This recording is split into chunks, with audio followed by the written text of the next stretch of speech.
Hello VC, Michael, Clash City Rocker, with a video about the Austin Record Convention, which I attended last week. And as I had mentioned in my previous video, I had never been to the Austin Record Convention. In fact, I had never been to a record convention, fair, sale, whatever, in my life. And I've been buying records for, do the math real quick, probably around 50 years. And had never had an opportunity to do something like that. They may exist in my part of the world, but it's not something that's particularly well known.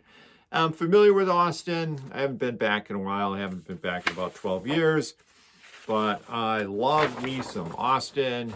Here's my lovely Austin city map that was provided to me by the hotel. In fact, the convention center is right here. And my hotel was right there. And during my very short amount of time there, I probably was in a dozen rides and many restaurants and went to some local record stores. And the fine folks of Austin were great. I had an amazing experience. It was a crazy amount of travel to go to a place for a record show. Something for me to think about going forward as well. But yes, I went to the Austin Record Convention. There's the lovely brochure, and there are a bunch of adverts.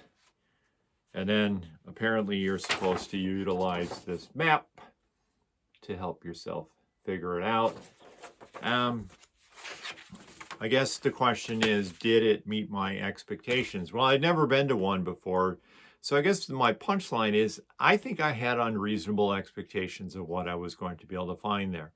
I thought I would walk into record buying nirvana, and every varietal and type of music would be available, and a lot of the records I've always wanted to find. And yes, I could buy them on Discogs, I could pay exorbitant amount of money for them on eBay, but I don't want to do that.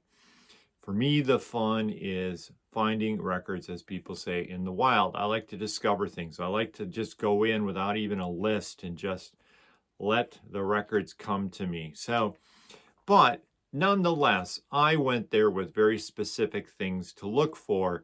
And yes, I'm one of those people. I have listened to this band my entire life, but I've cultivated and curated a very specific type of Beatle collection. And what I want now are original 60s UK mono pressings. And picked up one so far in the wild, which is the preferred way.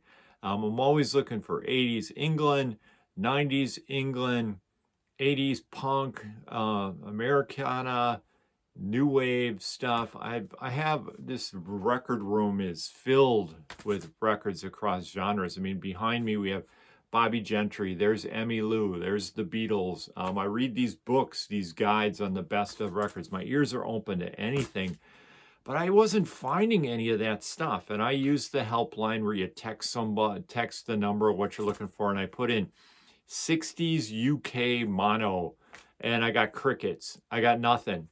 And I went to every table, and I probably went to every table a half dozen times. And to me, it was just a bunch of stuff. It was just crate after crate after crate. Most of it, which I would identify as dollar bin stuff. And I'm traveling. I bought this lovely bag. David Atkinson had a bag like this, which I was going to take as my carry-on. Holds about 20 records. It's a great bag. Record Roots plug. Bought this bag. I ended up taking home more records than I fit in that bag, but I had a system. But none of them were really like the ones I was expecting. And so I came there with a certain amount of cash to buy those records.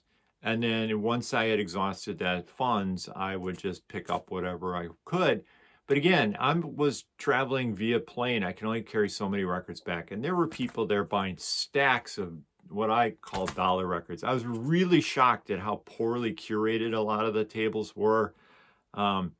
There were no bargains to be had. I know in previous videos people talked, well, you could, if a record's $100 and you can like ask for 80. Well, I'm not that guy. And I spent money there. But anyways, so Love Austin. We'll be back in a heartbeat. Hoping to be back soon. Will I go to another record convention? Probably not.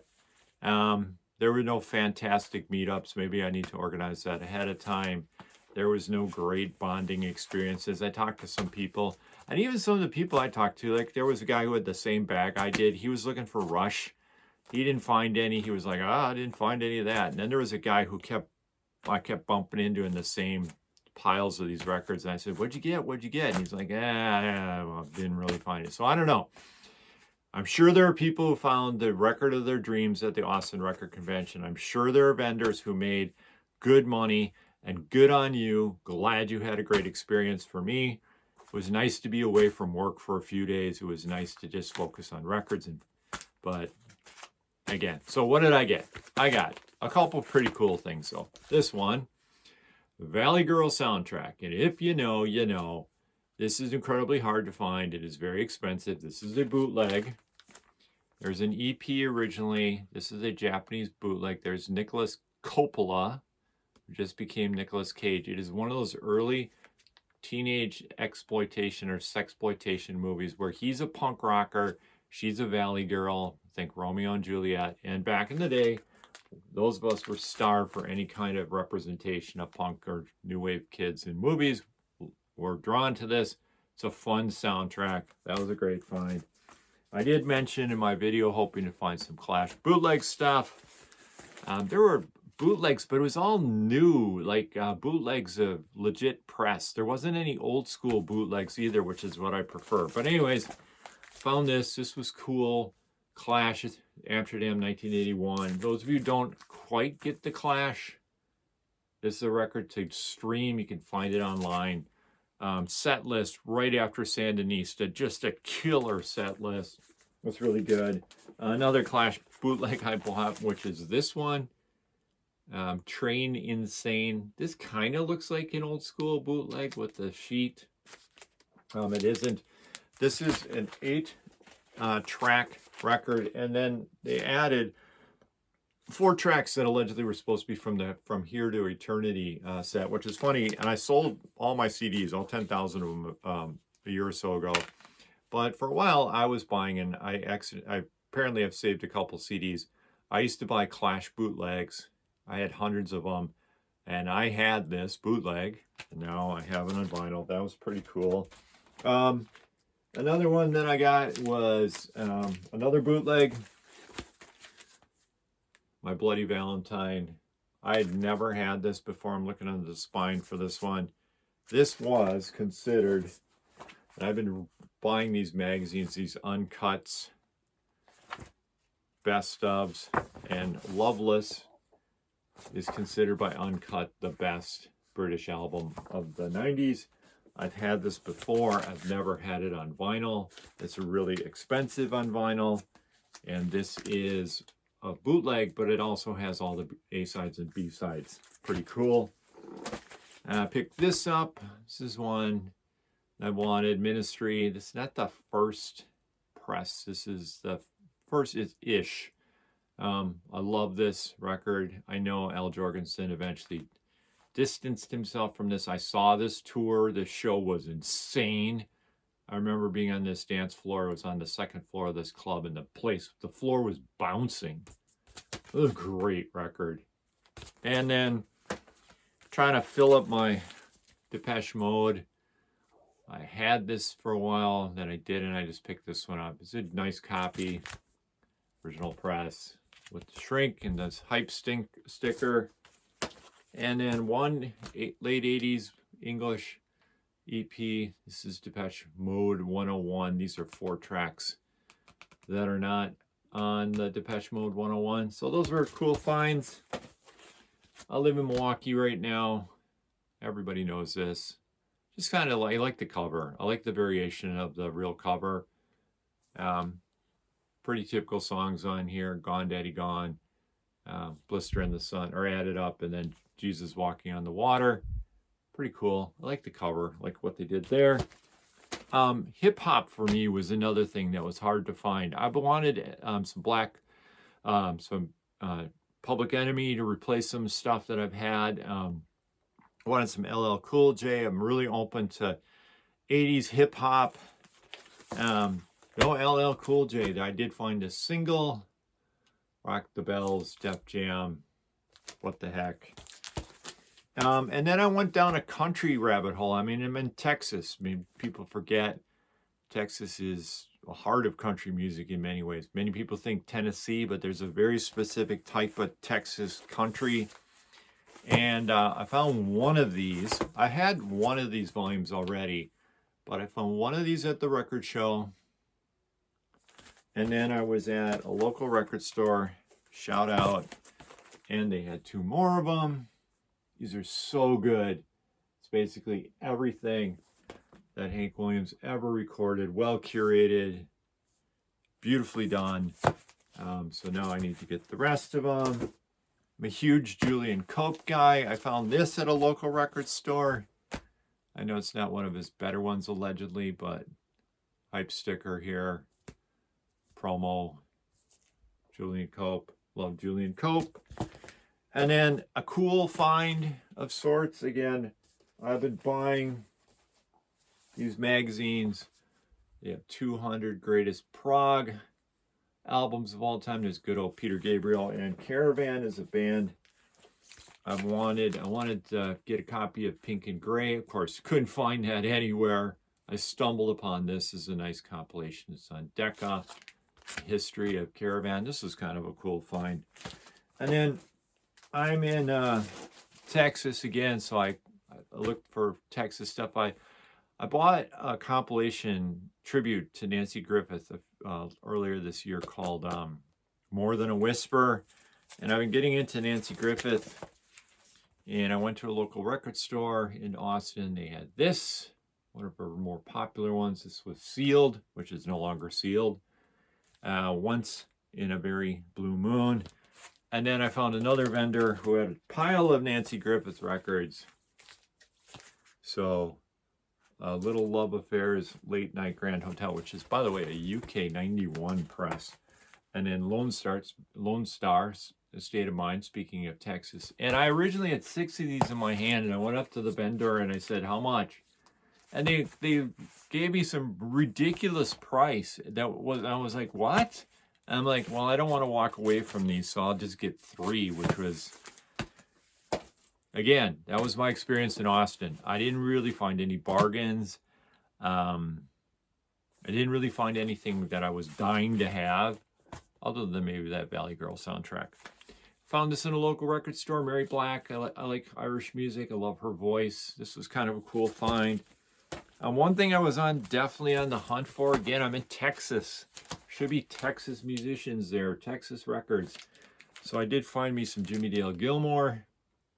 His first 2 records, Fair and Square, and this one, which is so good. I love Jimmy Dale. Is this just self-titled? I thought this had a name to it. I saw Jimmy Dale. He opened for Taj Mahal. The people were very rude to him, but I was happy to find these.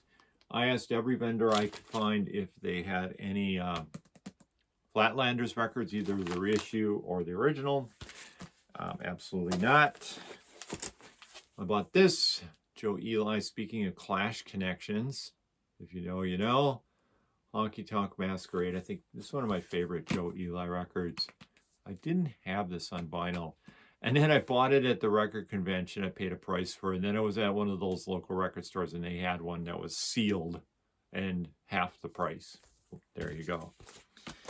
Speaking of Texas, again, no Townes Van Zandt. There was one Townes Van Zandt in the entire show that I could find. Flying Shoes, I think that's the name of it. I already have that one. But I did find this, Steve Earle Townes, The Basics. This is a New West compilation. Awesome. And then I didn't have this Steve Earle record back in his kind of country rock stage. Exit. Oh, he spent some time in Texas. And then I became obsessed with trying to find George Jones' Epic Records, CBS. I've been kind of on the hunt on them around here. And I'm like, I'm in Texas. He's from Texas. I should be able to find some country Texans. And I found out this beat up copy. It's a little bit surface mark, and I asked this guy again, so much of this stuff is unmarked, and he told me a price. I'm like, no, I can't do that. I'm like, dude, there's surface marks on this. And then so he gave me something, and I wasn't going to leave the record show with at least one George Jones record. So here you go. And then one of the record stores, I found one in shrink that was in 10 times better condition. Kind of the story of my convention. Picked up a Lefty Frizzell just because I love his voice and I didn't have this one. And I picked up at one of the local record stores this Jimmy Rogers 2-record set. Good compilation, kind of replaced the one I have. And then just on a lark, because I started thinking about the holiday season, I picked up, wow, that's what I call music, R&B Christmas. You can tell I was really kind of desperate in quotation marks. I'm buying Target Christmas compilations, Christmas music. But again, I didn't really find anything. And the whole time I'm there, I'm like, well, you know what I really want is this. I want this, Nebraska 82. And so I went to one of the local record stores and I said, do you have that still? And they found me a copy, and now I have this. So the punchline is I loved Austin. Privilege, obviously, to be able to do something like that, to travel like that, to get transport, to buy meals, to experience it. I went to a great art museum in Austin, and I walked around, saw a ton of the city. But ultimately, I don't need to go to record conventions. I can just frequent my local record stores. So a couple days after I got back, I went to one of my locals because they were holding a record for me. And while they were going to look for this record, I just dug in their dollar bins, which I'm telling you, most of the stuff at the Austin Record Fair convention, whatever they want to call it, was dollar bin stuff. And you can define dollar bin however you want, $3, $6, $8, $10. And there's nothing wrong with records like that. But again, I'm traveling and I can only fit so many records in this bag. And I didn't want to buy stuff I could find local. But look what, just in my local the other day, in my dollar bin, they had this, Complete Madness, Blue Oyster Cult. Again, I have the 200 greatest hard rock albums. For some reason, I no longer have this album, so I grabbed that. The Prague one, if we were talking about, I realized that I didn't have this or this. These were all $3 records in my local. This was a $3 record in my local. Julian Cope, World Shut Your Mouth, which, by the way, maybe some people are saying that to me right now if you're still watching. This is a great Julian Cope, $3. Another $3. By the way, Zeppelin fans, do you know the connection to this? This is the original 1961 Vanguard heavy cardstock. Beautiful record. Beautiful voice. Beautiful Joan Baez. I just love this cover. Black and white. But this is where Robert Plant and Jimmy Page heard Babe, I'm Gonna Leave You. First track. And in the $3 one, World Party. Private Revolution, first record. And Hair of the Dog, which again I've had this record when I was in high school. This was in the $3 bin. And then two more in the $3 bin. This one, I don't have any Leon Russell. Here you go, 3-record, live, $3. And then this one, a little bit more than that, the Best of Alan Parsons Project. So, again, Michael Clash City Rocker with a review of my time at the Austin Record Convention. Again, privileged to be able to go to something like that. Would I ever go to another record convention? Probably not. Although I'd do it as an outing, record collectors, if they want to get together and hang out and talk records and stuff like that. But it's going solo. I didn't find any of the big ones I wanted. I bought some records. I've been enjoying them. But I also realized that I'm at a point with my collection and I'm probably slowing down. I counted, I bought probably more records this year than I normally do, even though I've gotten rid of a ton. I probably have a fairly substantial collection. I've looked at some of Dylan Noble's videos recently, and I don't have maybe as much as some of those guys do in those videos, but there's not a lot that's missing here. I'm kind of in a niche, but comment, reach out, questions, subscribe. As always, just want to start a dialogue about records. Michael, peace.